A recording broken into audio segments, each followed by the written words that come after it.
Good evening. It's good to see each and every one of you that chose to be with us for our midweek Bible study. Welcome to each of you. If you're visiting, a special greeting. We want to greet those who are tuning in virtually, perhaps even for the first time, and from what I understand, even around the world. So we're grateful that each and every one of you are participating in the capacity that you are. I'm excited about the class. Sorta. As many of you recall, we ever so briefly began this study a few weeks ago. As you'll recall, last week was New Year's Eve. We had a special abbreviated service, and then the week before that was Christmas Eve, and we forego the actual coming to the service.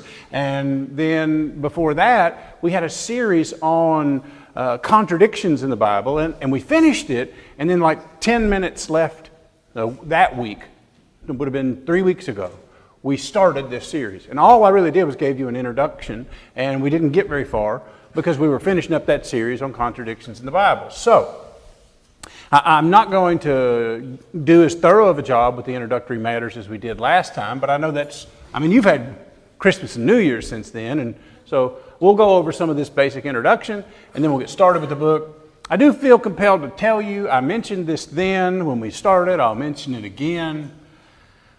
I didn't pick this series of lessons because I particularly just had some, desire to jump right into the Song of Solomon, but I've always said I take requests.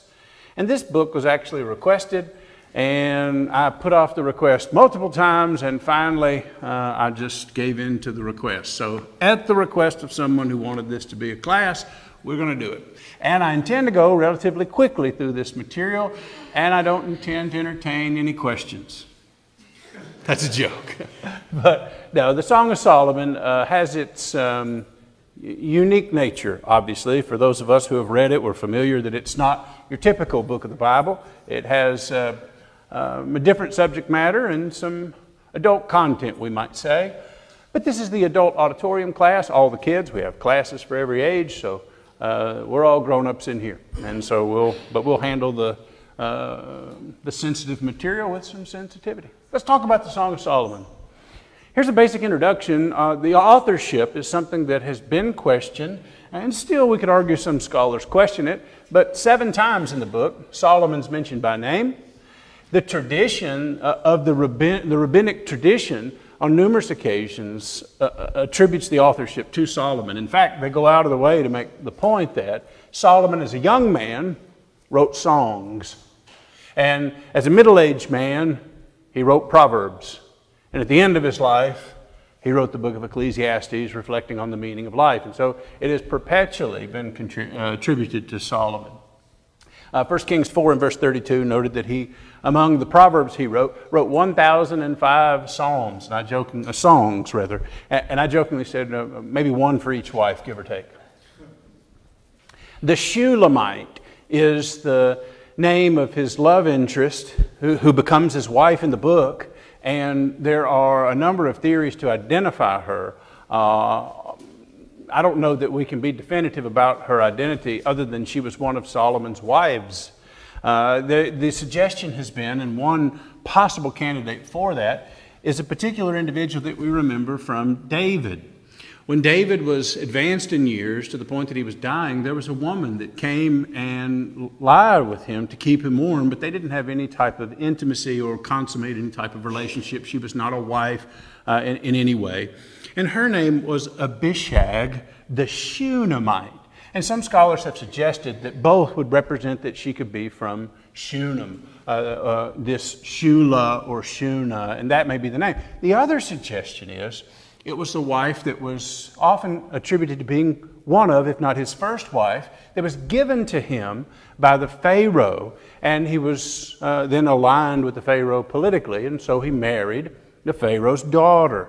And some have suggested that, even giving credence to that by looking in chapter 1 and verse 5, where she addresses herself as being dark complected. And there's another mention of Pharaoh elsewhere in the book that we'll mention ever so briefly. But that's a couple of theories as to who it might be. There's no necessity that it was one of his early wives or one of his first wives, or that we are able to identify her at all. But there's effort made, and that's the gist of that.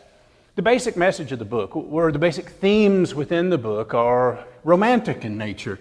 But ultimately, the point of the book is the power of love. If you remember the old song, that's the power of love.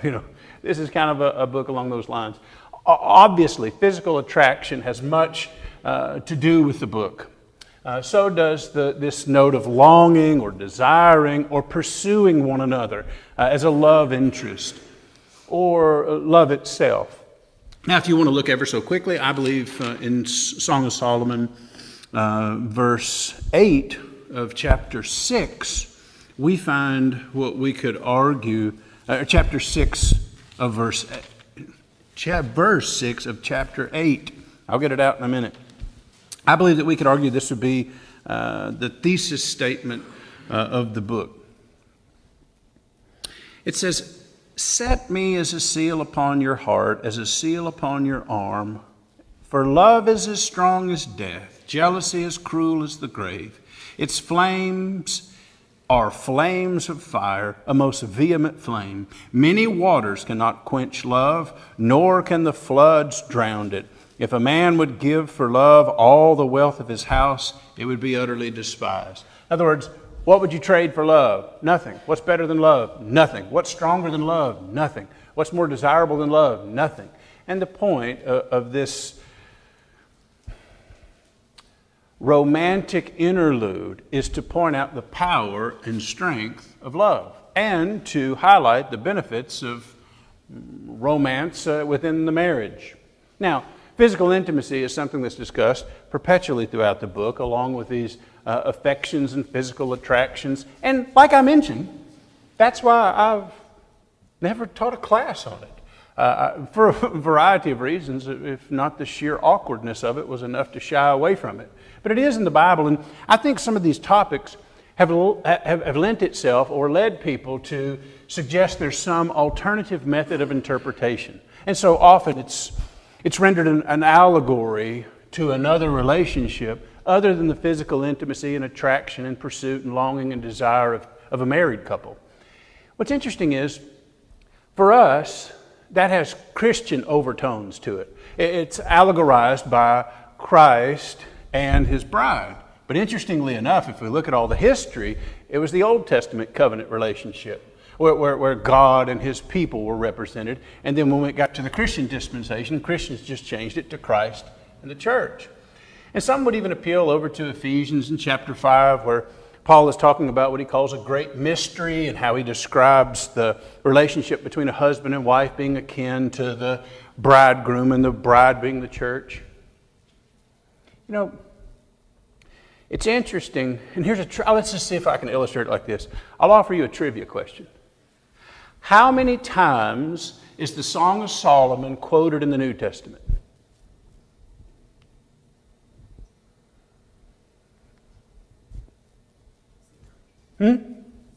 That's it. 0. Now, I know how Paul works. You know how Paul works. You've read a lot of Paul's writing. You've read the book of Hebrews. In the book of Hebrews, when he wanted to make a point and allude back to the Old Testament, what did he do? Well, he quoted it. He quoted it. What did Paul do in Romans over and over again when he wanted to prove a point? For example, that the Gentiles were part of God's plan of redemption. What did he do? Well, he quoted the verses. If he's going to make the argument in Ephesians chapter 5 that the bride is the church and that Christ is the bridegroom, well, he had plenty of material he could have alluded to, could have mentioned, could have quoted. I don't think that it's necessary to read this allegorically because some of the material is, adult content. How about that? Or romantic. And we'll get into those particulars. But that's some basic introduction. We went over most of that last time. Here is my outline. It's nothing all that great. I've just put the outline in 3 points so we can organize it and go through it. And I really have a rather ambitious goal to get pretty far today. And I want to get through the first and maybe a good way into the second and finish up the 3rd point. And at the very end, I just want to make some points of application. What's the takeaway? What's some things that we can learn from this? The courtship makes up the first couple of chapters and then the first handful of verses in chapter 3. And it's basically the bride is the emphasis, but not exclusively, and her longing and love for her love interest, Solomon. And then the second point of this little 3-point outline is the wedding. In chapter 3, starting in verse 6, we literally have a description of their wedding. And as part of that, we see the emphasis is on the husband arriving and then the husband describing the physical beauty and attributes of his bride. All right, that's the gist of this section that makes up chapter 3 and 4. And then the rest of the book, the rest of the 4 chapters that make the 8 chapters of the book are about the marriage relationship, and specifically that the intimacy that they have been longing for has arrived, that they have been able to now consummate this relationship and all of the beauty of being able to do that. And then this intimacy is something that is perpetual and continual. And that's a really basic, simple outline. The courtship, the wedding, and the marriage. All right, everybody with me so far? Questions, comments, thoughts before we get started? Good. No, I'm joking. I know it went pretty quick. We dealt with those introductory matters last time as well. All right, so let's talk about this courtship. We start in chapter 1 and let's get right into it. There's no backstory of the relationship. We just start with her desires. We start with her longing. We start with her, well, let's just get started. Look at verse 2. Let him kiss me with kisses of his mouth, for your love is better than wine. Because of the fragrance of your good ointments, your name is ointment poured forth. Therefore the virgins love you. Draw me away. Now, one of the things that I mentioned is that there are 2 main characters. That's the woman, the bride, the love interest who will be part of this marriage to Solomon in chapter 3. And then there's obviously Solomon, who's referred to as the beloved. But then there are also other, for lack of a better term, characters or voices. I think one thing that might be helpful as we read through it and study through it is kind of think of it like a poem, but almost like a play, because it has characters that will either speak or will speak for other characters. In other words, sometimes the Shulamite will say, my beloved said, and then quote, quote, quote, quote, quote, but she's actually the one speaking. Now, we don't know if it's intended to be a play, and there are a variety of difficulties, not just the adult nature of the content, but sometimes the structure. It's not always a linear, chronological narrative. It's difficult. It's not like a book where we read it and it's a story and it has a beginning, a middle, and an end, some main characters, a plot point. No, it's has some randomness to it and some difficulty. Anytime you take a poem and then you try and render it into another language, it's very difficult. But it's somewhat disjointed. There have been some commentators and scholars that suggest this is not one love poem or one love play, but a series that have been strung together. I don't know if there's any truth to that or not, but it is somewhat disjointed at times. So, but here she's saying, let me kiss him. She's expressing her physical desires. She's expressing her want for him. And then the daughters of Jerusalem represent eligible bachelorettes, if you will, maidens. They're called maidens or virgins on other occasions, but these daughters of Jerusalem are kind of at times envious that she is the subject of his love interest, that he is pursuing her and she gets to pursue him, and they get to get married, and oftentimes they are either living vicariously through her love or they are jealous. And so we see some of that. We will run after you. And then the Shulamite says, the king has brought me into his chambers. Now, it's been suggested that this has a connotation of intimacy to it, but not necessarily. It doesn't require it. But nonetheless, she has this desire, and there's these daughters of Jerusalem who are living vicariously through this. And most of what's the underlying theme is a pursuit, a mutual pursuit that culminates in their marriage and then their consummating of their relationship. Drop down to verse 7. We've already mentioned the verses where she describes herself. Drop down to verse 7. Here we see part of this pursuit. Tell me, O you whom I love, where you feed your flock, where you make it rest at noon. For why should I be as one who veils herself by the flock of your companions? If you do not know that, now, here's this request. Tell me where you'll be. Now, some have suggested that because there's a mention of a shepherd that this doesn't fit Solomon, it's maybe someone else. But as we go throughout the book, it's hard to suggest anyone else. This may be literal, or it may be metaphorical for like, tell me where you're going to be.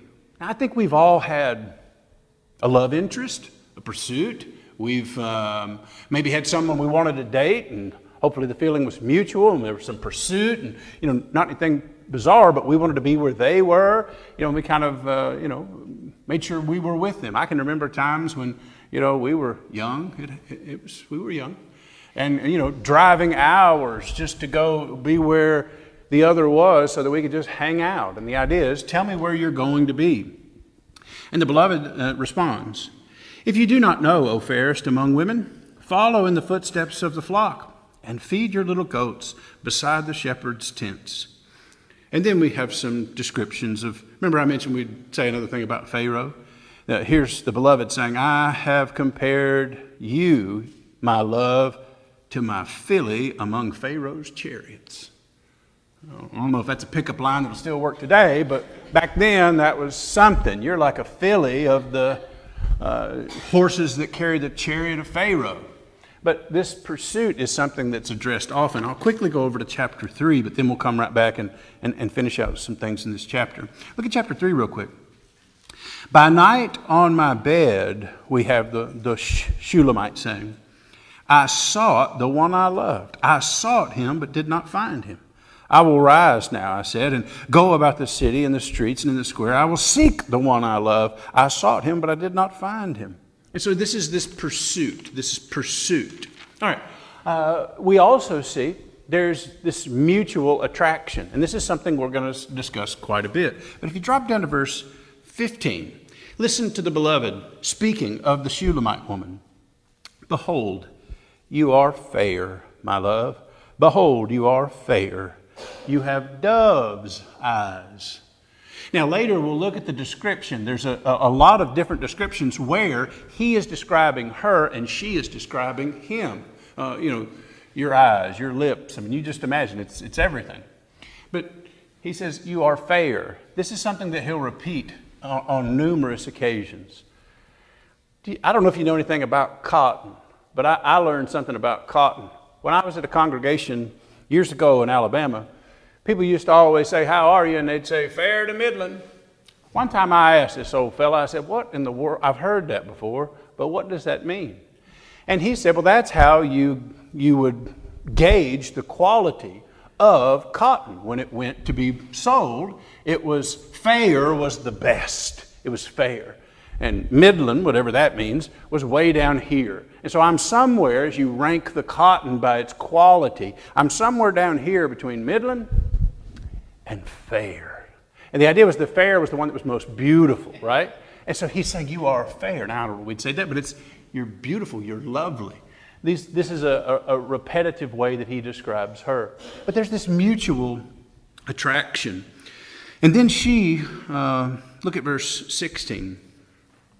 Behold, you are handsome, my beloved, yes, pleasant. And then she said, also our bed is green, the beams of our house are cedar, and our rafters of fir.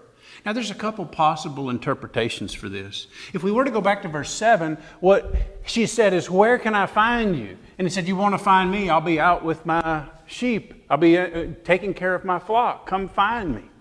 And then this may suggest that they found a place to lay and be together. If we look at this, not intimately, I will make clear that I believe, and the text is clear, that she was a virgin, and then they married, and then they finally enjoyed the fruits of conjugal rights in their marriage. But she's describing laying down green, that'd be grass. Now, this is one possible interpretation. The beams of our house are cedar. What's a cedar? Well, it's a tree. And then our roof or rafters will be of fir. Again, describing that I'm going to find you in the field, and then we're going to lay down together and enjoy each other's company, or whatever that you were going to do. The other suggestion has been that she's describing more of the royal room, his chamber, that it was beams of cedar, and that it was green in its color. Or green could have referred to it being new or fledgling. For instance, one of the qualifications for an elder is that he not be a novice. Literally, the Greek term is a green plant. And the idea is it hasn't matured yet. It's still kind of green. You might hear somebody's green behind the ears. You ever heard that? So it may be one of those possible interpretations. I don't know which. But the point that she's making is you're handsome. You're fair, you're beautiful. Again, this attraction, this pursuit, this mutual desire, this longing, this, I don't know, for lack of a better term, young love, I guess. And then we also see these mutual feelings that we see permeating throughout the book. In chapter 2, you'll recognize some of these phrases that have been, I think, from this notion of the interpretation that this book is talking about Christ and his bride, we have taken some of those interpretations and incorporated those into some of our songs. Like you'll think this will sound similar. He said, verse 1 of chapter 2, I am the rose of Sharon and the lily of the valleys. Like a lily among thorns, so is my love among the daughters.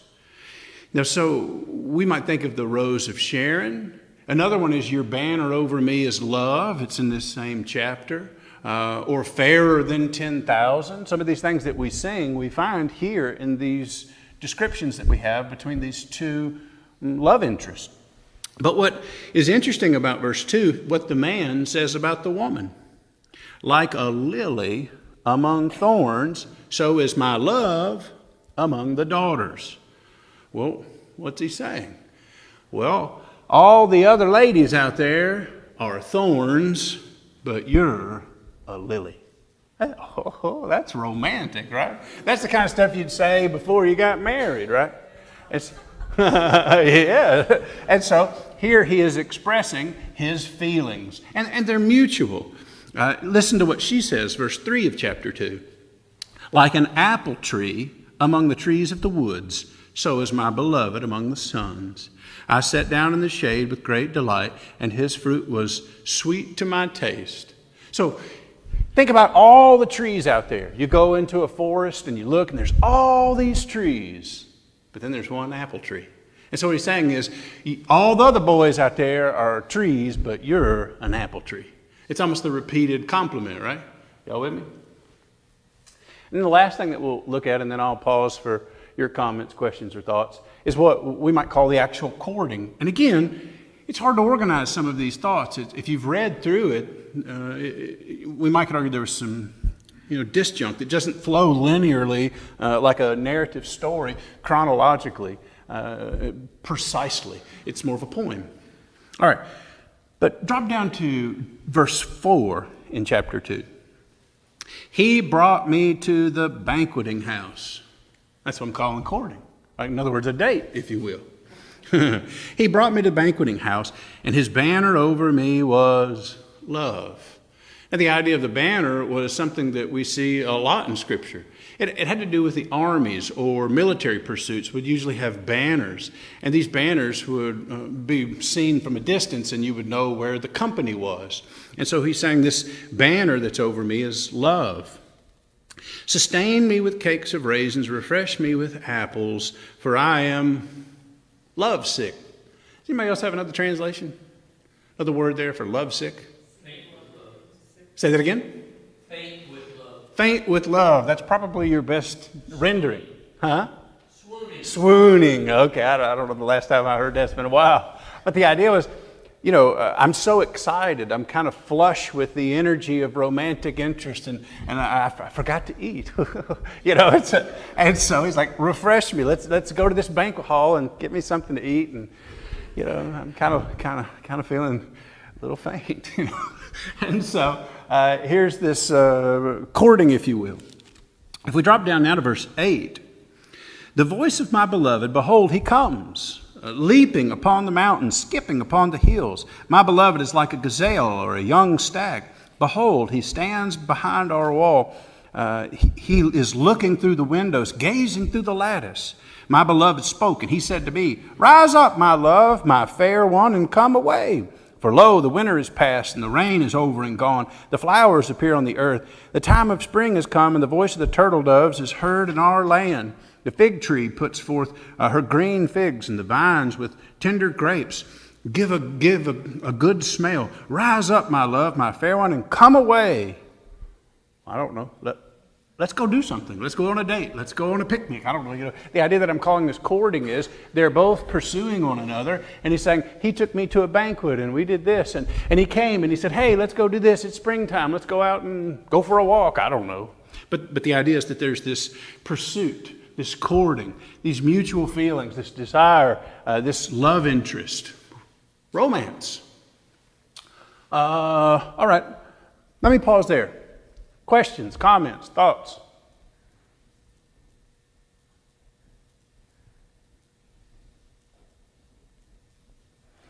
Okay, you're reserving your thoughts for the racy stuff. Okay, all right. That is, in a nutshell, the courtship, which if you're following your little outline that we made, it's chapter 1, verse 1 through chapter 3 and verse 5.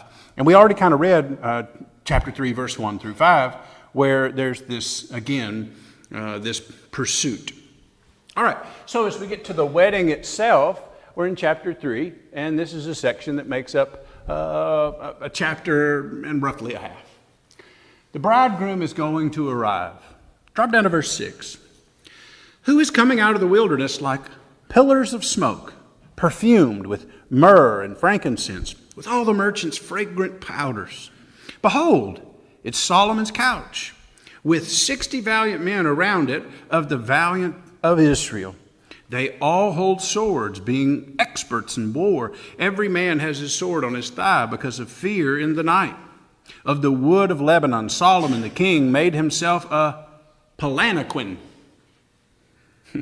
Now, I don't know if I may be pronouncing that wrong. I practiced a few times, think that's right. Palanquin. What is that? Well, I read a great deal about that, and you know what I discovered? Some kind of chair. No, there's been a number of suggestions as to whether it was a royal chair in which he came, kind of like you might see, and I'm not suggesting that this is the necessary interpretation, I'm just saying we're speculating. If you've ever seen someone come on one of those chairs where someone would carry them, and he's coming on some ornate chair, let's read just a little bit more. He made its pillars of silver, its support of gold, its seat of purple, its interior paved with love by the daughters of Jerusalem. And so here's this description of him coming out. I don't know how material it is that we understand the nature of this chair. Some have suggested it was more having to do with their intimacy. I don't know if that's necessary. I think it was just ornate and a description of him coming out, for lack of a better word, with all the pomp that a king would come out to a wedding. And that's the basic description there. But read verse 11. Go forth, O daughters of Zion, and see King Solomon with the crown with which his mother crowned him on the day of his wedding, the day of the gladness of his heart. And so here we have this, this description of him coming forth on his wedding day, right? And then we'll see he praises her. In other words, there's this description of him coming, but then there's this description of her specifically. Look at verse 1 of chapter 4. Behold, you are fair. Again, this repetitive statement of her beauty. Behold, you are fair, my love. Behold, you are fair. You have dove eyes behind your veil. And then we get these various descriptions of what we can see as him describing her on their wedding day. First, we see your hair. Now let me say, these are metaphors. If you ever tried to take these descriptions and draw a humanoid figure based upon them, it would be grotesque, right? But these are just metaphors that may lose, in translation, our modern equivalents, okay? So he says, your hair is like a flock of goats. Guys, don't don't use that one. I mean, it's all right. It's like your hair is like a flock of goats going down from Mount Gilead. Your teeth, verse 2, are like the flock of shorn sheep, which be white, incidentally, which have come up from the washing. So your teeth are like sheep that have been sheared and are really, really clean. Don't use that one either. Now, verse 3, your lips are like a strand of scarlet. We know what color that is. And your mouth is lovely. Your temples behind your veil are like precious pomegranates. Again, none of these have the equivalent that we would, recite them. But he's basically describing her beauty. On the wedding day, here your lips are so beautiful, your teeth. And then he says, verse 4, your neck is like the Tower of David, built for an armory, of which hang 1,000 bucklers and shields of mighty men. Okay, again, probably not going to be what you say verbatim. In this next one, you won't say it all. Verse 5, your two breasts are like two fawns, twins of a gazelle, which feed among the lilies. And so he's just describing her beauty and the details of her figure, and he'll say more about that a little bit later. That's some of the basics. We drop down to verse 7. Again, you are all fair, my love, and there is no spot in you. You know how we'd say that? In a love song you might hear on the radio, you're perfect just the way you are. There's no spot, there's no blemish. You're fair. You're way down here on the quality end. You're beautiful. All right. And so he's just describing her. Verse 10. How fair is your love, my sister, my spouse. He uses that term like a close relative. My sister, my spouse. How much better than wine is your love, and the scent of your perfumes than all spices. And then he again describes her lips, verse 11. Your lips, O my spouse, drip as the honeycomb. Honey and milk are under your tongue, and the fragrance of your garments is like the fragrance of Lebanon. And so he's describing her beauty in the details of her figure or her scent, and just describing her. He's praising her on her wedding day. And we already alluded to this phrase, you are fair, my love, something he says a number of times. I just highlighted a few there. And I didn't advance the slide, so her description there. Now, any questions so far? I think that's pretty straightforward. Now look at verse 12.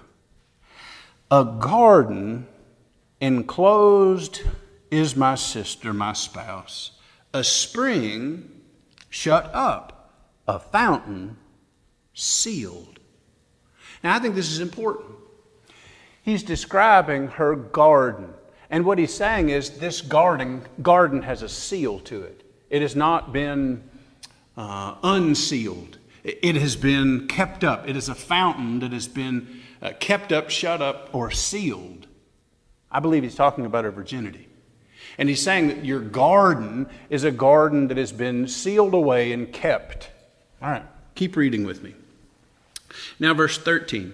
Your plants are an orchard of pomegranates with pleasant fruits, fragrant henna and spikenard. And then he lists some of these things like spikenard and saffron, calamus and cinnamon, with all the trees of frankincense, myrrh and aloe, with all the chief spices.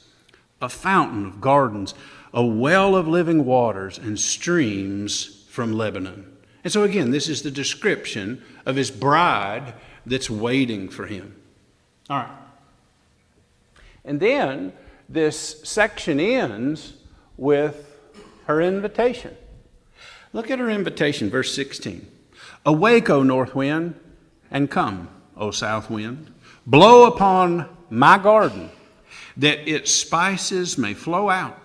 Let my beloved come to, and I think this is very important, his garden, and eat its pleasant fruits. He's describing her and saying, you are like a garden that has all this lush fruit and available essence. And he describes this beauty and the smell and the aroma and all of these particulars. And he said, but it's a spring that's not, that's sealed up, that's kept, that's preserved, that's protected, that hasn't been unveiled. And then she says, here's my garden. It's now yours. And again, this is in conjunction with their wedding. And I think her invitation is obvious. But I'll entertain questions or comments ever so briefly. None good. Let's talk about the marriage ever so briefly. Thank you. All right. Now, he's going to continue this discussion. Look at verse 1 of chapter 5. Let me make sure I'm advancing the slides. Intimacy will ultimately arrive. He has described this garden that was sealed. I believe it's describing her virginity. She is saying this garden is now his. Now look at verse 1 of chapter 5. I have come to my garden, my sister, my spouse. I have gathered my myrrh and my spices. I have eaten my honeycomb with honey. I have drunk my wine with my milk.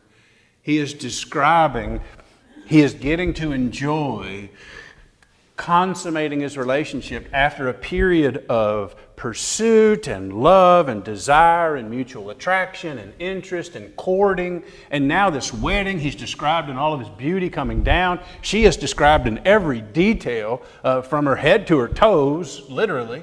He'll talk about her feet in another part. And so he's describing all of this. And then he's saying, and then ultimately I come to this garden.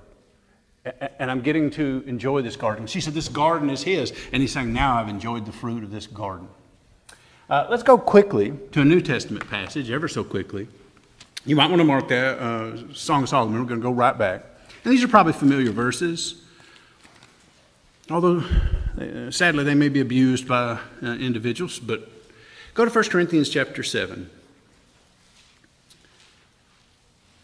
Look at verse 1. It says, now concerning the things which you wrote to me, it is good for a man not to touch a woman. Nevertheless, because of sexual immorality, let each man have his own wife, and let each woman have her own husband. Let the husband render to the wife the affection due her, and likewise also the wife to her husband. The wife does not have authority over her own body, but the husband does. And likewise, the husband does not have authority over his own body, but the wife does. I just think that's beautiful. See, we often look at that if we're not careful as being abused, and I'll just say, see there, you got to do this, see there, and you use it almost like a weapon, you know. But think about the beauty of this interest and desire and pursuit and longing and mutual attraction and courting, and then you get married, and on the wedding day, it's yours. I'm giving you myself in every way that we can be intimate, that God ordained within marriage to be beautiful and undefiled. The marriage bed is undefiled. And so here's all this beauty and intimacy that's being described. I mentioned at the end of this, I'm going to make some practical points, but if you'll allow me, I'm going to make one now.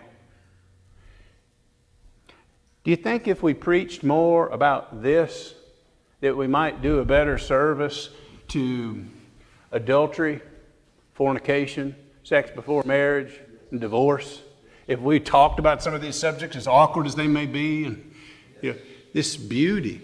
Here's this willingness to create an intimate connection through the means that was provided within the confines of marriage.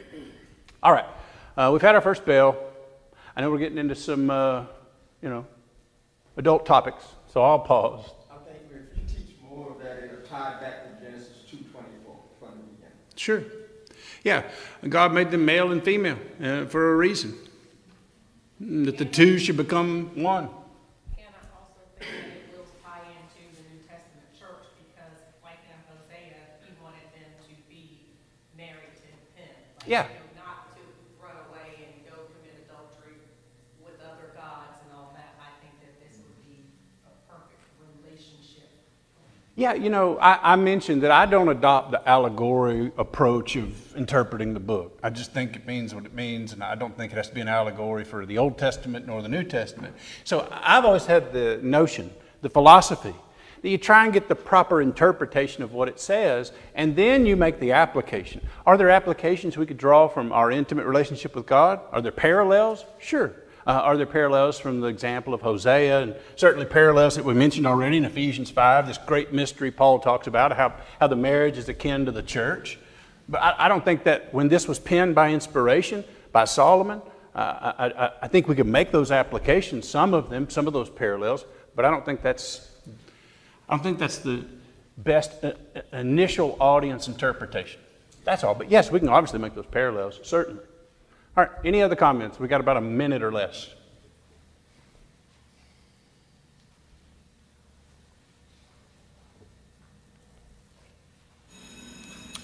We'll pick up here in verse 2, and we'll note that there was a time that they had a missed encounter.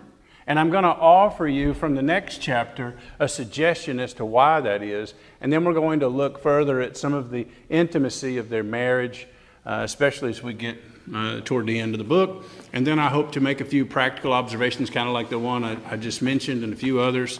And then we'll be through. And so I won't have to worry about blushing in front of all of y'all. Appreciate your attention.